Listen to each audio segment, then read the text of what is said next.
యూట్యూబ్లో రిలీజ్ అయిన కాటమరాయుడు టీజర్కు విపరీతమైన రెస్పాన్స్ వస్తోంది.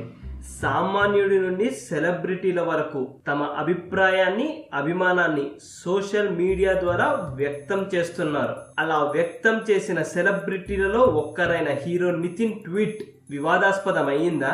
వివాదాస్పదం చేశారా? కాటమరాయుడు టీజర్ లో ఎంతమంది ఉన్నారన్నది ముఖ్యం కాదు, ఎవడున్నాడన్నది ముఖ్యం అనే డైలాగ్ దగ్గరగా నితిన్ పెట్టిన ట్వీట్ ఏంటంటే, రాయుడులు ఎంతో మంది ఉంటారు కానీ కాటమరాయుడు ఒక్కడే ఉంటాడు, పిచ్చ మాస్ అంటూ తన అభిమానాన్ని ట్వీట్ ద్వారా వ్యక్తం చేశారు. దీంతో కొంతమంది మిగతా స్టార్ హీరోల అభిమానులు అభ్యంతరం వ్యక్తం చేశారు.